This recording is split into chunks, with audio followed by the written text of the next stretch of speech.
E como reter os conteúdos na memória? Essa foi a pergunta que a Monique nos fez. Monique, grata pela pergunta, vamos respondê-la no vídeo de hoje.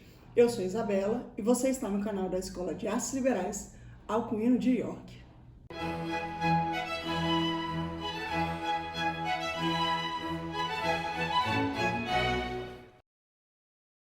Desde já, os recados de sempre. Deixa o seu like, compartilhe esse vídeo com algum amigo e se você quiser participar da reflexão, deixa uma pergunta aqui na postagem. Ela vai ser muito bem-vinda. Mas vamos tratar a respeito da pergunta que nos foi feita. Como reter satisfatoriamente os conteúdos na memória? Na Idade Antiga e na Idade Média, eles consideravam que quando havia alguma dificuldade em se relembrar do assunto estudado, a dificuldade ela era de natureza heurística ou então recordativa. Tá? Mas, Isabela, o que essas palavras difíceis querem dizer? Querem dizer que a dificuldade ela era proveniente de uma má impressão das imagens memorativas na memória. Ou seja, no momento do estudo, o estudo era feito de maneira desconcentrada, de maneira relapsa, de uma maneira insubsistente. Tá, e como realizar um estudo de maneira adequada? Pelos antigos, era aconselhado que a memória ela deve ser fortalecida por meio da repetição e da prática.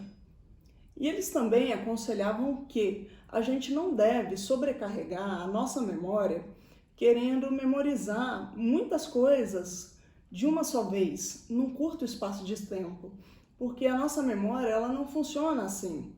Se a gente deseja registrar as coisas na nossa memória de longo prazo, a gente precisa fazer um estudo equilibrado, estudar de uma maneira equilibrada.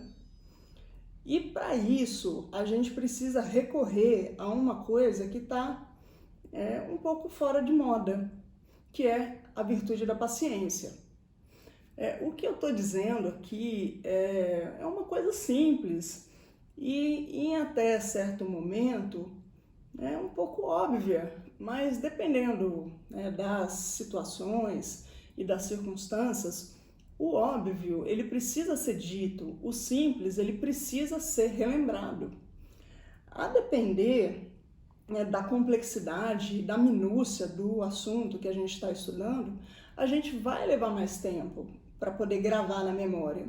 A gente vai levar mais tempo para conseguir navegar satisfatoriamente pelos meandros da questão estudada. Então, eu, assim, insisto, já disse isso e insisto novamente, por mais que existam, sim, maneiras de facilitar o nosso estudo, não existe fórmula mágica. Estudo e memorização, conforme eu já disse, precisam de prática e às vezes de repetição. Tá, mas falemos a respeito da paciência. O que é a paciência?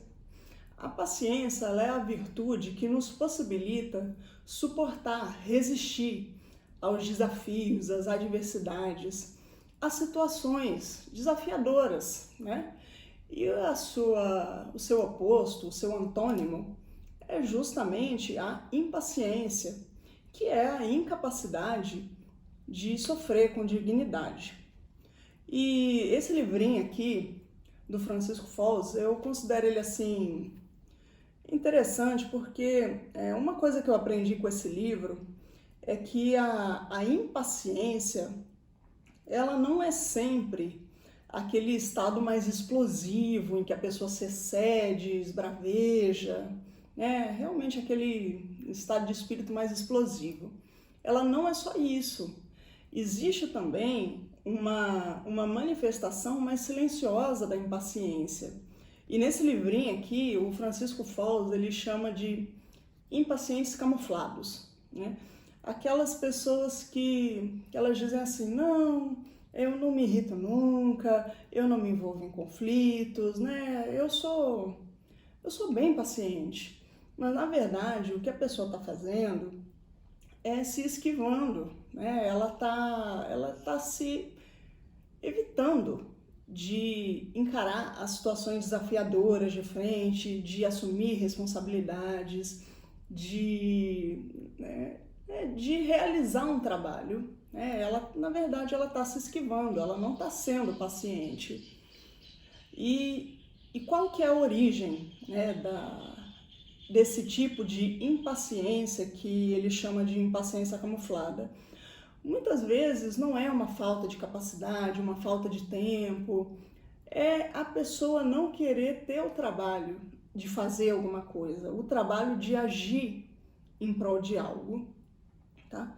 Então é muito importante a gente também olhar para si e pensar, será que a gente está realmente sendo paciente ou se a gente está se esquivando, e agindo de uma maneira assim impaciente, mas uma impaciência assim não tão evidente.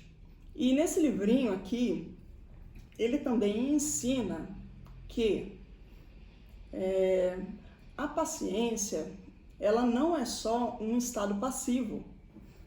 Isso eu achei muito legal desse livrinho, porque pela própria origem da palavra, pela própria etimologia da palavra, a gente é induzido a achar que a paciência, ela é só esse estado da pessoa não reagir, sofrer sem esboçar uma reação, da pessoa se resignar. Isso é a paciência, mas não é só isso. A paciência também tem a sua manifestação ativa. Ela também tem a sua ação. A paciência também é ação, agir em prol de algo. Então, quando a gente se propõe a estudar algo, memorizar algo, aprender algo, a gente precisa ter a paciência de se dedicar àquilo, de estudar, revisar, revisitar a matéria quantas vezes for preciso, até aquilo gravar de uma maneira nítida e segura na nossa memória. Então essa é a mensagem que eu quero deixar hoje para vocês. Nos estudos, a paciência é bem importante, a gente precisa ter presente essa ligação da memória com a paciência. Lembrem-se, a paciência tudo conquista e ela é uma grande aliada da memória.